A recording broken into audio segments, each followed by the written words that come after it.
teacher of the year. She has 33 years of experience doing this, yes. She's also certified in language arts as well as special education.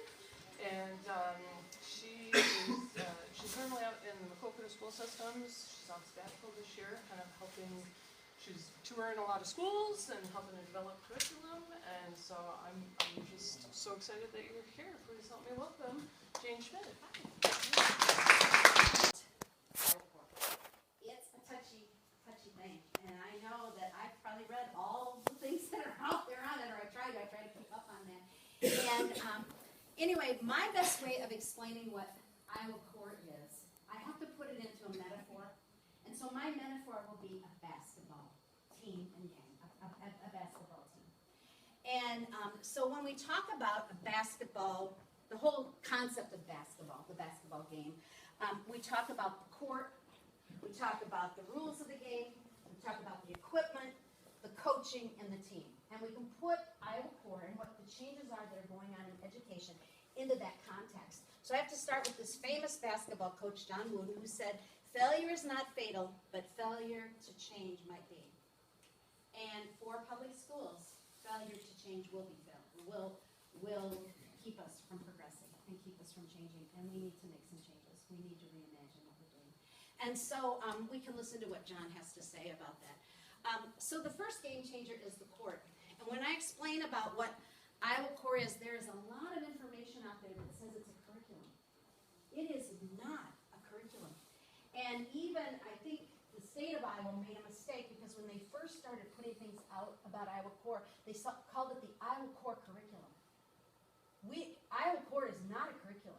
Common Core is not a curriculum. Common Core and Iowa Core is a list of standards that tell you what kids need to learn, the higher level that you want them, what you want them to do with the information and the materials that you work with.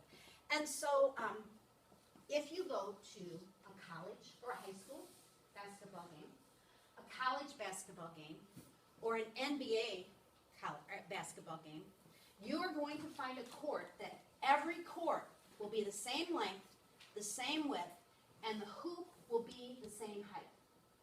It's to even the playing field for everybody. That's just the way it is. Can you imagine if you went to an NBA game and every court was a different size and the hoop was a different height? So they're all the same, so that it's equal. It's equal playing, and that's all Iowa Core is. It's a list of standards for the whole state, for all of our kids to learn and excel to be. And so that's the point of having that, so that we have some consistency. So I know that kids in Maquoketa, what we expect them to do with the materials and the curriculum that we use are going to be the same expectations in 8th grade in Monticello, and in 8th grade in Des Moines, and in 8th grade at Ames.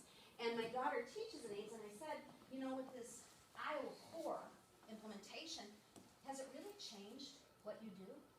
And she said, no, it hasn't really been that big of a change. But I'll be telling you, in Maquoketa, it's a big change. It really has changed what we do, because we start with the standard first. What do we expect people to be able to do with the information that we're going to do? So for example, cite textual evidence to support your ideas. So I know that when we read something, so then I'm pulling things out like, what are some things that will make them think and make them establish an opinion and make them establish an inference, and then go into and find information that supports those inferences, those conclusions that they've drawn. And so that's all it asks us to do. It's what you're doing with the information. And so why do we change? Well, we had at the beginning one-room schoolhouse, where teachers just simply invented the standards. And then in the 20th century, the standards were based on the materials that we purchased. So we bought these cute little reading programs that kind of outlined exactly what we expected kids to learn.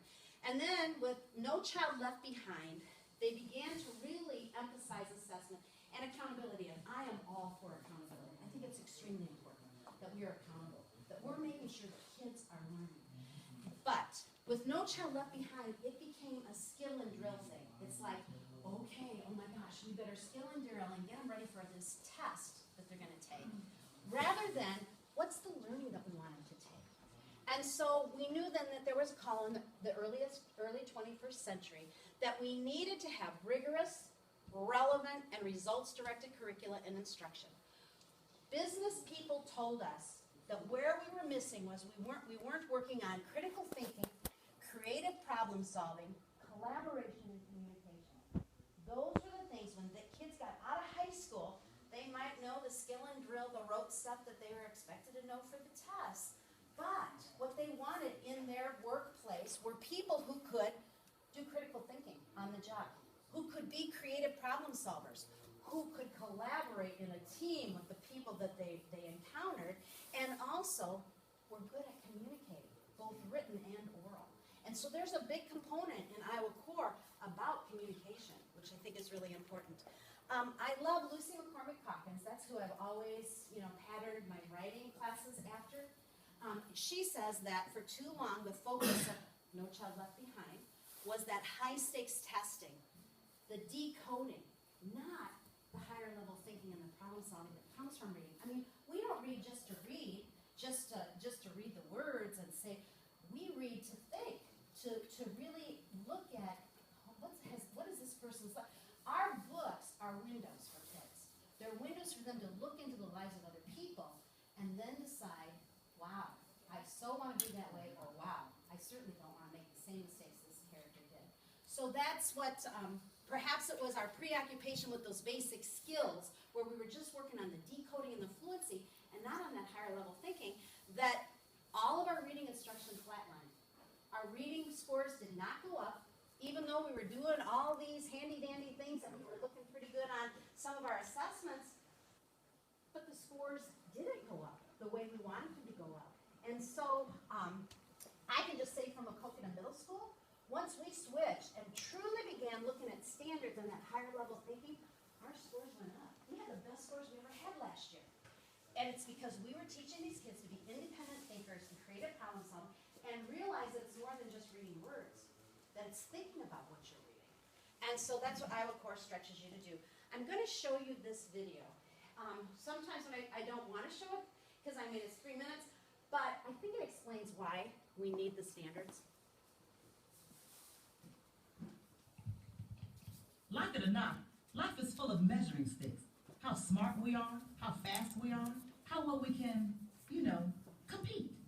But up until now, it's been pretty hard to tell how well kids are competing in school and how well they're going to do when they get out of school.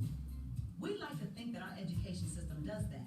But when it comes to learning what they really need to be successful after graduation, is a girl in your neighborhood being taught as much as her friend over in the next one? Is a graduating senior in, say, St. Louis as prepared to get a job as the graduate in Shanghai? Well, it turns out the answer to both of these questions is no. Because for years, states have been setting different standards for what students should know and be able to do at each grade level. That's making it too hard to know if our kids are really doing well enough overall, and if they can really compete for a job someday. What we really need are clear goals. That's where the Common Core state standards come in. They're like a total sea change in education. Consistent, strong, clear benchmarks for English language arts and math. Here's how it works. You can think of kindergarten through 12th grade like a giant staircase.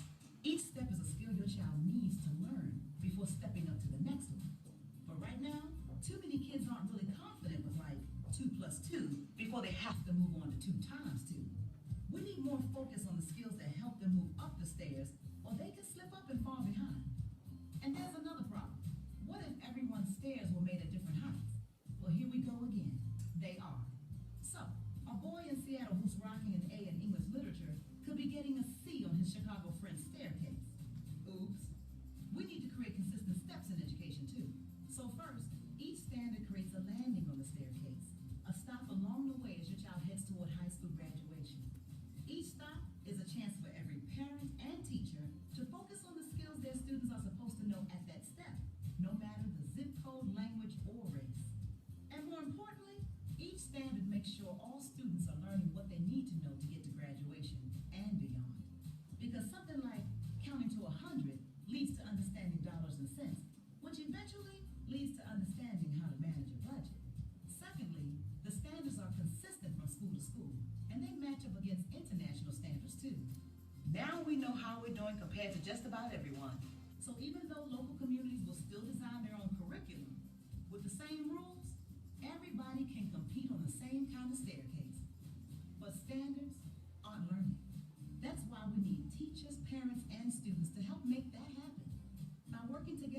kids meet these standards.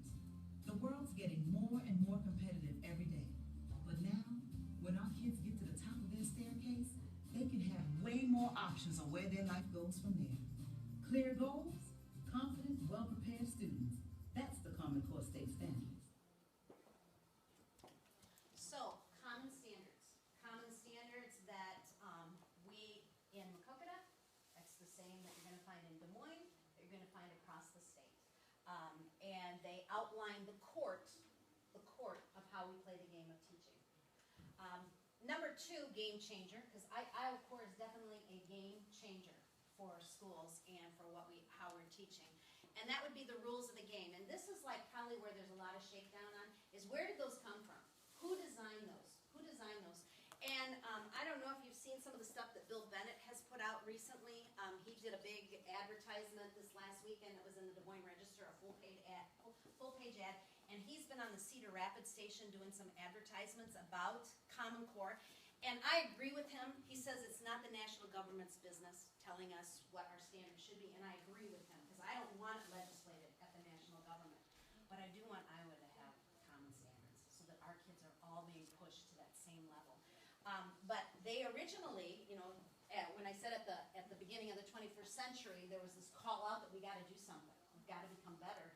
And they got governors together from every state, and they looked over these standards and they gave input. And then CCSSO also helped to develop, and that's the Council of Chief State School Officers.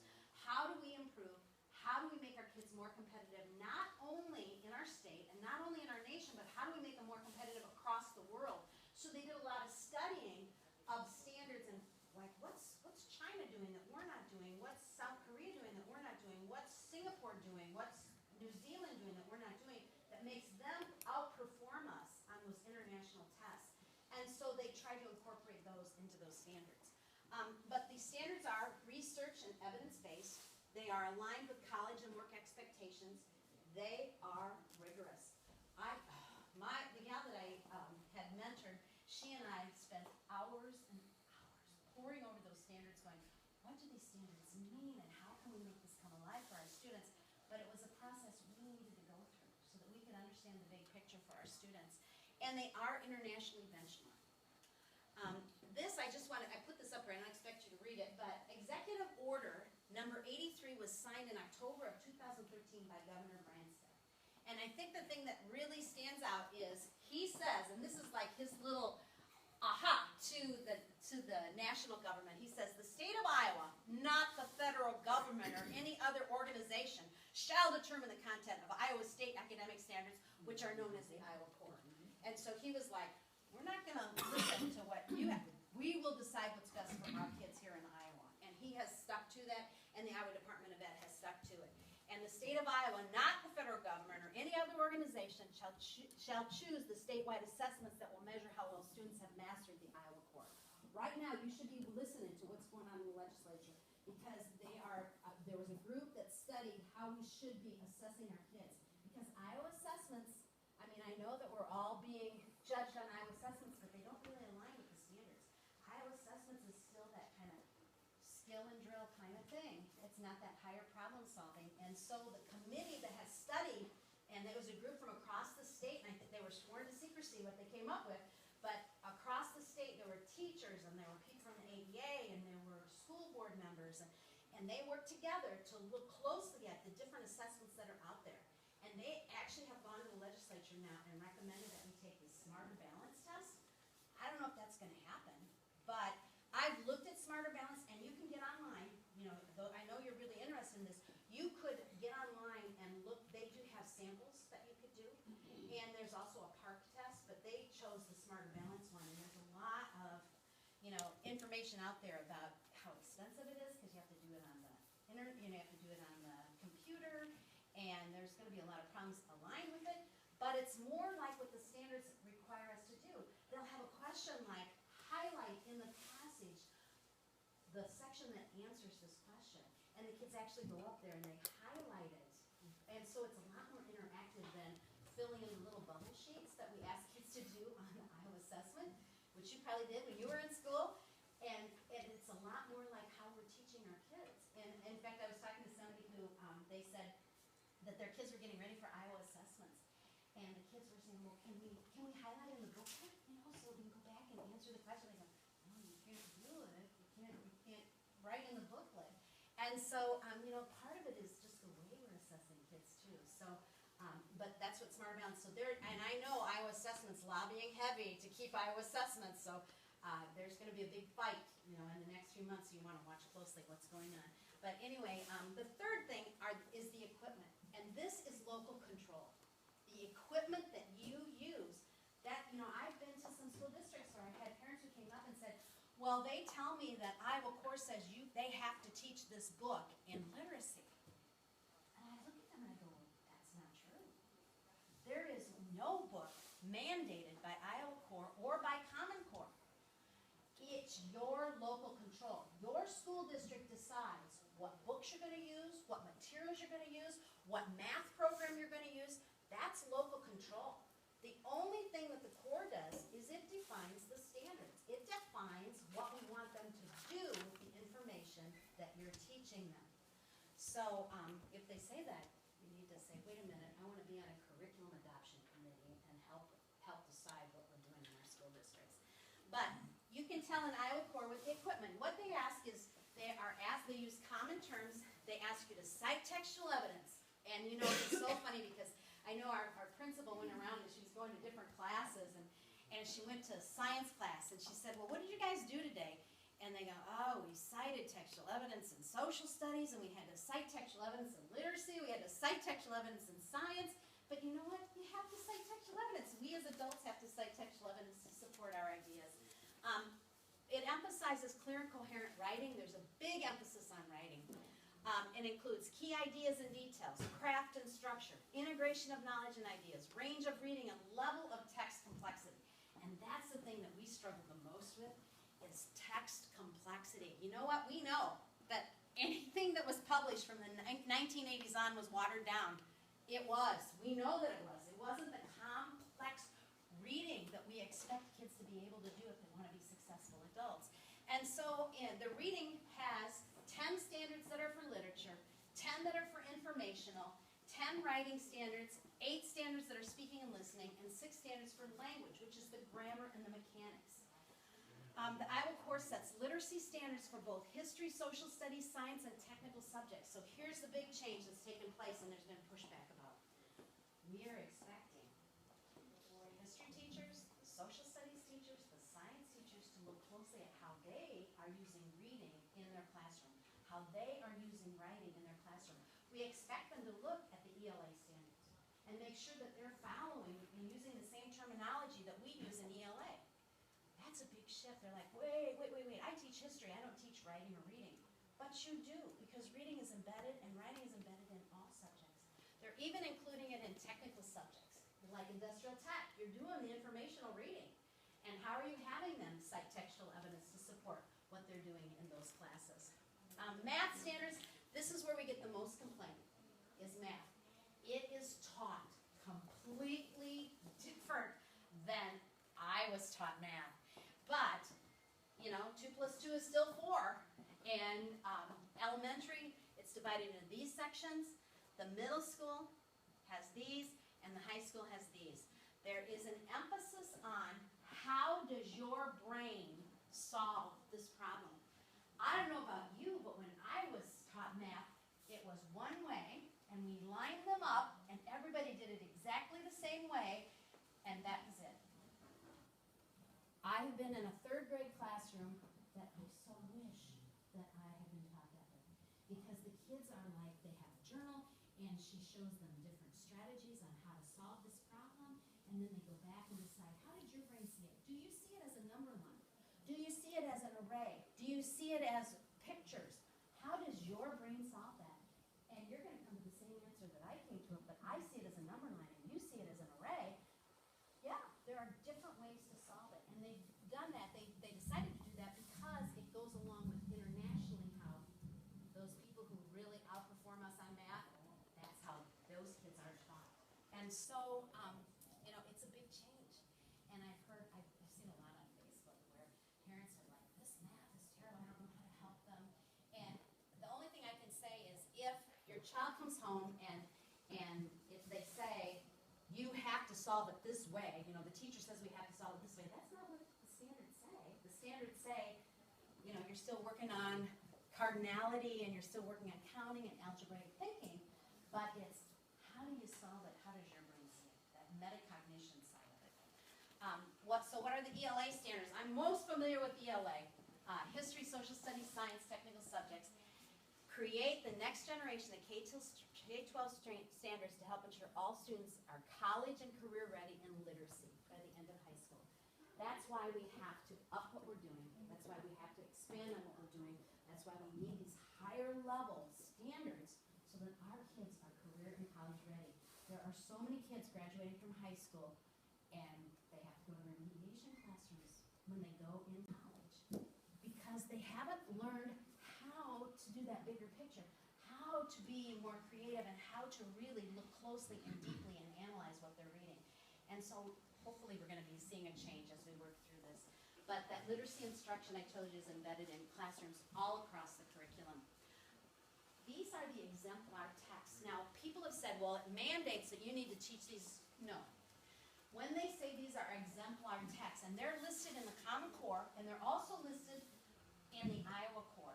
And you can see these, I have some resources that you can use, and I have them on here, and I'm going to leave my PowerPoint. This is a print off of my PowerPoint. I'll leave it here, and there is a list of all sorts of resources you can go to. I mean, just for your own curiosity, check it out. You know, please do. But here, look at this. Who would have anything against Casey at the Bat, The Black Stallion, Little Women, The Adventures of Tom Sawyer, Roll Up Thunder, Hear My Cry, Letter on Thomas Jefferson by John Adams, Gettysburg Address, Letter from Birmingham Jail, Fahrenheit 451, Grapes of Wrath, Jane Eyre, A Raisin in the Sun. Those are just a few of the exemplar texts. And what exemplar means is when we go to teach a story, let's make sure that in some way it is as complex as these. These are examples to aspire to use. And so that was a struggle for our 8th grade and the Rochelle, who I work with, to look closely at what we were doing, and we're like, this isn't complex enough for our kids. We need to challenge them more. And so we would try to find more. So what we did was we ended up doing The Raven by Edgar Allan Poe in 8th grade, which we wouldn't have done until high school before. But we're like, no, our kids are ready for this. They need to, and you need and try to do some short stories that are so complex that you have to read it. The big thing is once and done is not in our class for this. We are going to read it over and over again. The first time you read it, you're just going to try to analyze what the theme is. The second time you read it, you're going to say, look closely at the words. And why do you think that author selected those words? The third time you read it, you're going to analyze it even more. You know, what impact did this word choice have on your thinking? And so you have to have some complex text to be able to do that. I mean, like the Wimpy Boy books, they do not cut it. If you want to use complex text, they just don't cut it. And so you really have to, you know, we still have reading for fun embedded into what we do, and you can have choice about what you want to read at that time. But when we are learning reading skills, literacy skills, we have more complex things that we do. So the Iowa Core Standards recommend that in elementary you spend 50% of your time on literature and 50% of your time on informational text. In high school, they change it, it's 30% literature, 70% informational text. Now, what this means, and people have complained about this, they're like, oh, that means an English teacher can't, she's going to have to find informational text to teach. No, no, no. What this means is they are looking at the entire day that a kid goes through school. And so you know in science and in social studies and industrial tech, you have informational text. They are looking at the amount of reading and they're giving it as much value as what you're doing in your ELA class with your literature. And so it doesn't mean that you're supposed to cut down an ELA on the literature that you're doing. It just means that we are being accountable for what the informational text that you're reading in your other subjects too. That's all part of the reading day for that child. And so that's what that means, and I know people have complained about this before.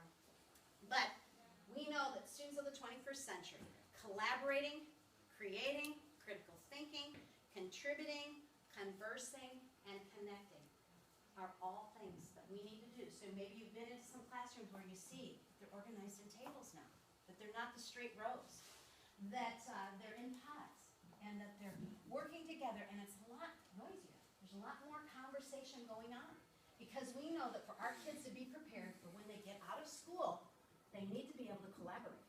They need to be able to problem solve together. And another thing that we do, and I'll talk to you in a little bit about this, is just the way we teach. But game changer number 4 is the coaching. And you know what a coach values by what is repeated over and over. And so this is what you'll find in those standards. And those standards begin at kindergarten, they spiral all the way up through 12th grade. And so you will see over and over, they will say close, attentive reading. They will say critical reading, reasoning and use of evidence, comprehend, evaluate, synthesize, cite specific evidence, evaluate other points of view critically, demonstrate understanding of the text, referring explicitly to the text, refer to details and examples, determine, describe, explain, compare and contrast, and analyze. Over and over, beginning in kindergarten, all the way up through 12th grade. You're going to see something similar to that repeated, but the complexity is added year by year for our students to be pushed to be those critical readers and thinkers that we expect them to be in the 21st century.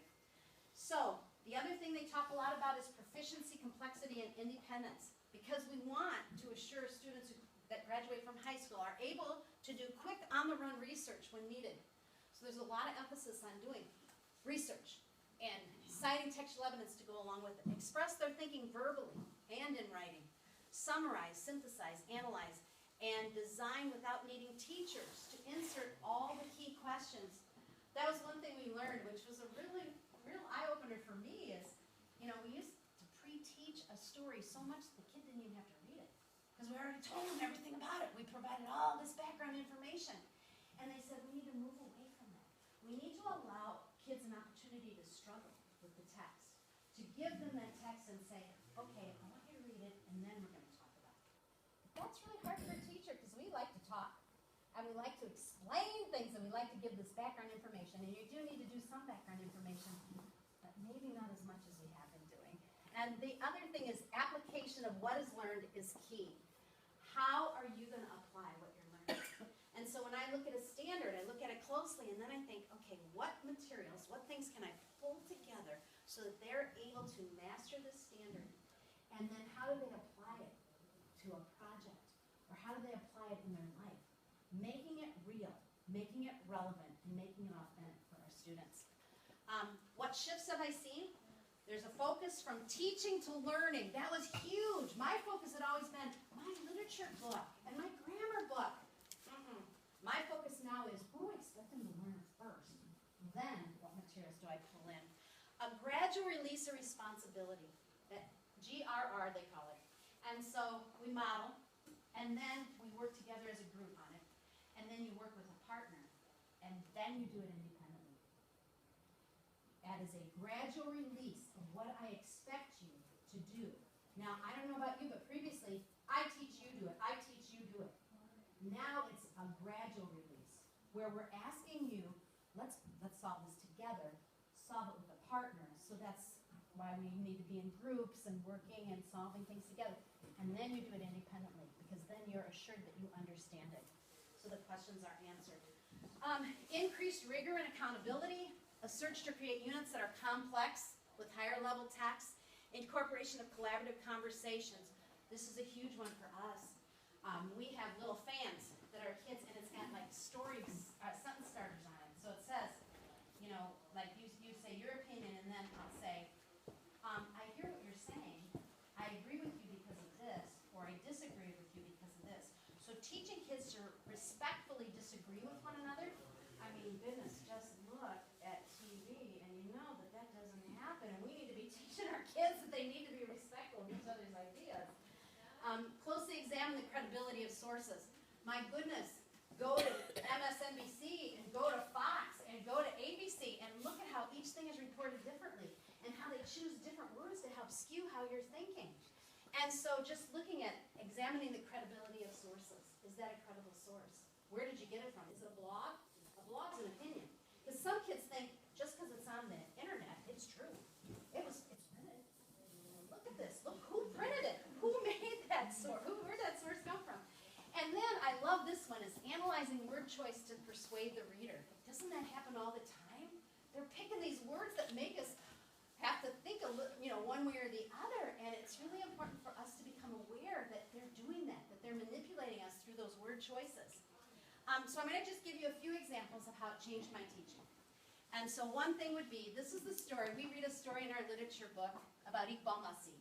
Iqbal Masih, at the age of 4, was sold into slavery, into the sweatshops of Pakistan, because his fingers were small enough that he could weave the rugs. Okay? And so Iqbal hears that he doesn't have to do this. So as he gets a little bit older, he begins to speak out against being in the sweatshops. And eventually, at the age of 12, he's assassinated. We read that story, and typically we answer questions about it. Read and answer questions. Well, Iowa Corps says we need to analyze word choice. So we found the same story printed by another group, and there was a group from Canada about Iqbal Masih. And so we looked and we said, well, why does our literature book tell it in this way? Why do you think the Canadian group tells it in this way? Why do you think this author chose those words to describe it? Why do you think this author chose those words? So it's that analysis, taking it much deeper than we ever would have thought. And then the third thing we do with that is, I told them, I go, do you know that there's a YouTube video put out by the Pakistani government that says the whole thing's a lie? That Iqbal Masih wasn't assassinated, that they just made it up? And so we watched that video, and then they have to decide, why would the Pakistani government put something like that out, saying that the whole thing's a lie? And so it just takes it to a much deeper level than I ever would have thought to take it before. You know, as we're looking and we're analyzing. The other thing we do is, this is Malala. And Malala, you know, was shot because she stood up for women being able to learn, and Nobel Peace Prize winner.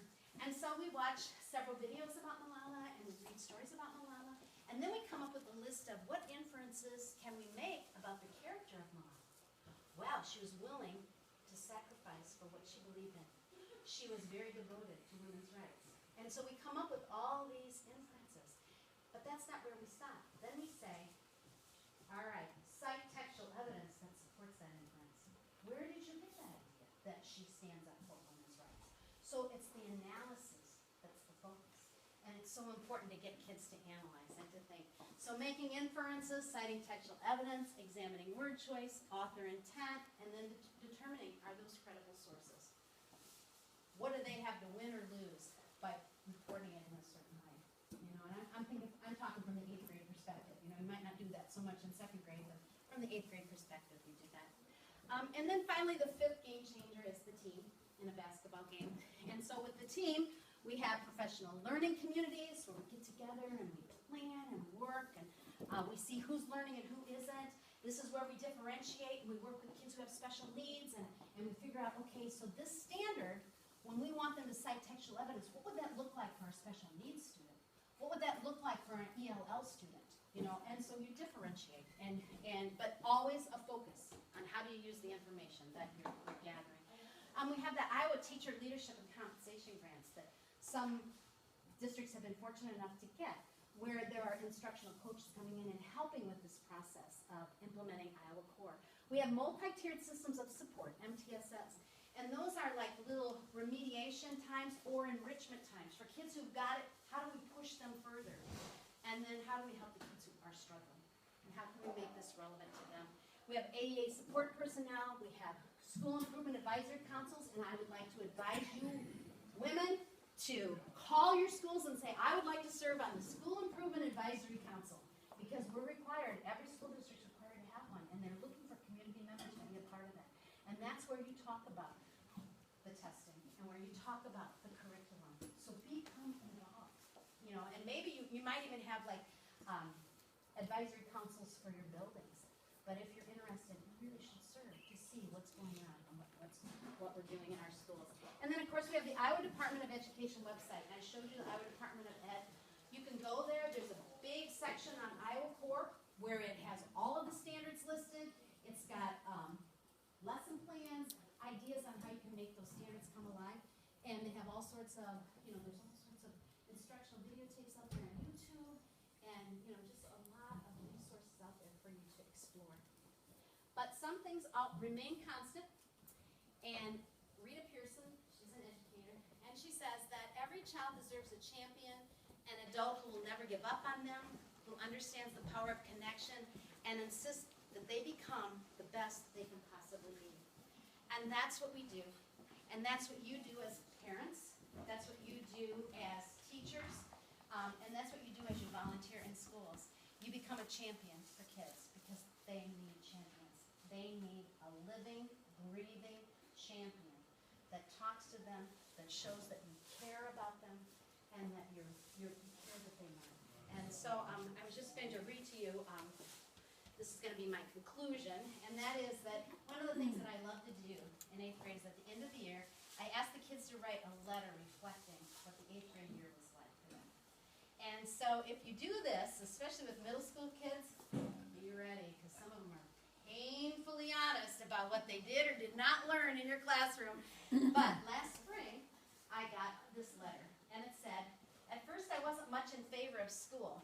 As the year progressed, though, I realized that I've absorbed a lot from 8th grade, from working together in football, basketball, and track, to learning how to be optimistic and creative. I'll miss the times of Cocoa House when we all shared our ideas through writing. What I'll miss most, though, is literacy. I have improved greatly on citing evidence and composing well-written papers. Without your help, Mrs. Schmidt, I would have never become the great writer I am today." I'm glad you thought I was a great writer. "As I reach my summer break, even when I'm having fun, I will remember the person who always taught us to look at the good things in life. Great teachers may win awards, but what makes them truly great is the people they inspire." And that's what you do. You have that ability to inspire your own children. You have your ability to inspire your grandchildren.